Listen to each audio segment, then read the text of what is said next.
Welcome to the University of Michigan Dentistry Podcast Series, promoting oral health care worldwide.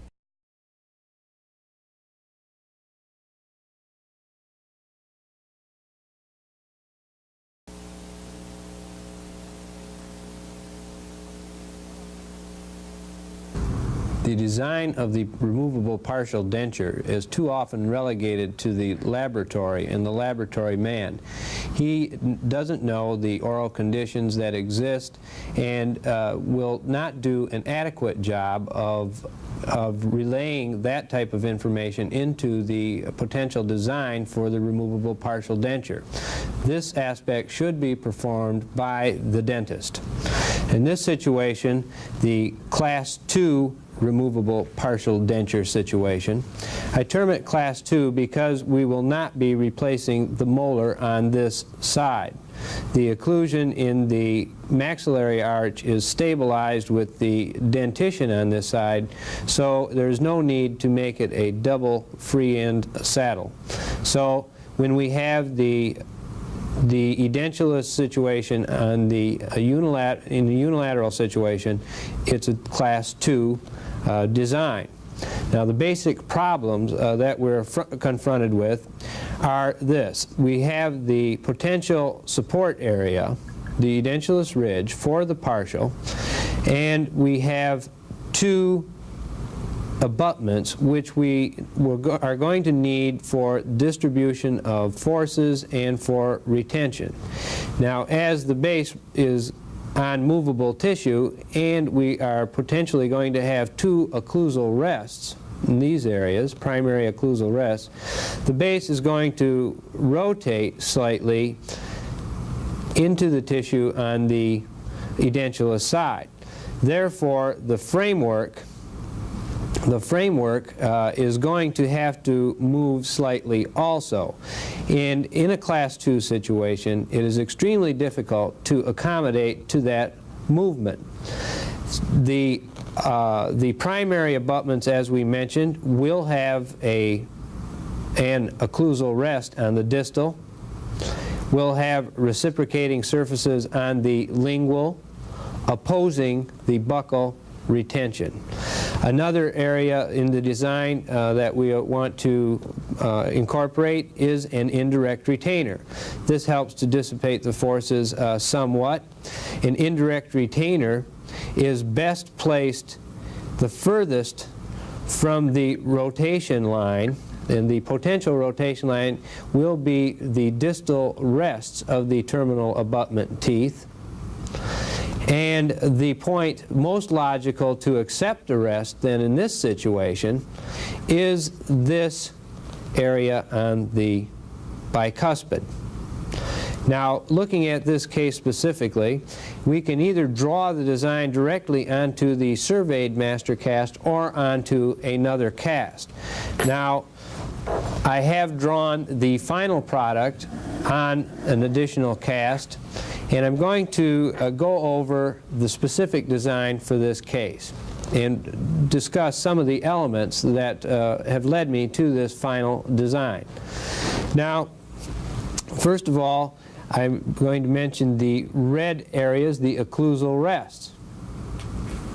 Now this occlusal rest should be approximately in the center of the tooth and the occlusal aspects of that tooth, sort of over the middle part of the ridge. That's one of the most desirable places for it. Now, the other aspect of this primary abutment retainer would be the retentive clasp. The retentive area of the retentive clasp is the center of the tooth, and this part of the portion of the clasp should be probably slightly away from the tooth, and we can do that by our blockout in the final blockout of the master cast. But we notice that we'll try to bring the retention off a little bit lower than the occlusal rest height. You see the occlusal rest height is up here, so that if we have to grind the occlusal rest, and in this case we're going to incorporate a retentive wire, a wrought wire for this case, on the abutment tooth. We could use a cast clasp, but we feel that the wrought wire, when designed correctly, will have more of a stress breaking action to it. When you use the wrought wire, if it comes up off high, it will weaken the rest. So we try to keep that wrought wire coming off a little lower than the occlusal rest. The reciprocal area for the reciprocal area for that retentive clasp is on the lingual aspect. In here I have a solid portion of the framework. There would be an intimate contact on the parallel surface in this area.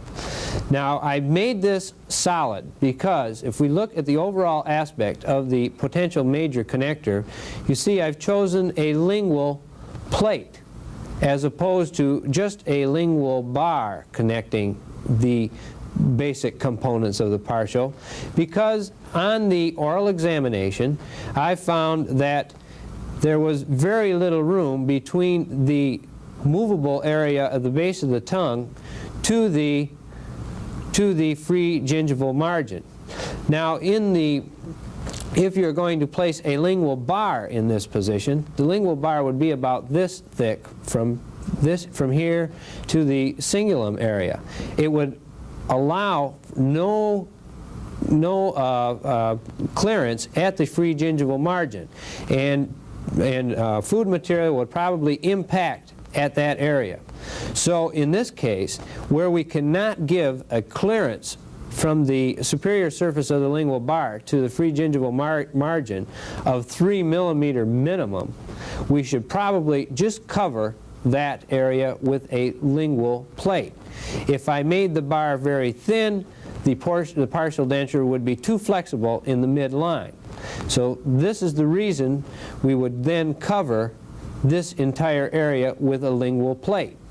Now, going on with that idea of the lingual plate, we connect the lingual plate from the indirect retainer, and this is the potential indirect retainer area here, the mesial surface of that bicuspid tooth. It is actually between the mesial surface and the distal surface of the cuspid area, but the cuspid has a sloping surface and doesn't have a positive seat for that secondary rest of the indirect retainer. So we would choose then to put the indirect retainer into that mesial fossa of the bicuspid. Also, all this surface, the superior surface, will serve as an indirect retention of some magnitude. Now, to simplify the design, I've also placed an indirect retainer here. Now, I could possibly just come way down here and go over and make a reciprocal arm. But I feel that we should terminate this lingual plate in an indirect retainer on the opposite side. This indirect retainer will not have as much of a primary function as the other indirect retainer, but it will also help to provide a third point of reference.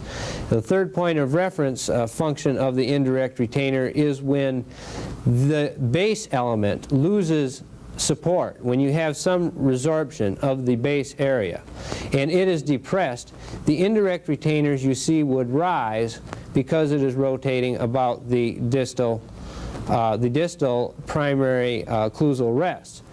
So in order to reline the partial and get the partial back in its original position, we would use the indirect retainer and this lingual apron. We would seat this as well as the primary occlusal rests, and then we would place the reline material under the base and seat the framework in that position, and then we would get the proper relationship of the framework to the existing dentition. Without a third point of reference, without the indirect retainers or this apron, we would have no third point of reference, and the partial could rock back and forth to any degree that it wanted. So coming around, we do have the indirect retainer. We would terminate it here, and the minor connector, or the major connector, would then continue as a lingual bar, because as was measured in the mouth, I have an adequate amount of room between the superior surface of this bar and the free gingival margin to provide good clearance, and there should be no periodontal problem here because the components are far enough apart.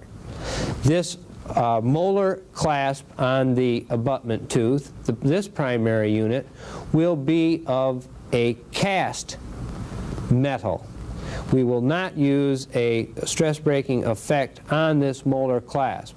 The molar is a larger tooth, has the root support is more favorable to clasping with a cast clasp. So we have marked the terminal portion or the retentive portion of that clasp with red. That will be the retentive portion, and this portion of the clasp should lie at or above the height of contour that we have surveyed. So the molar abutment in this case will then be a cast unit.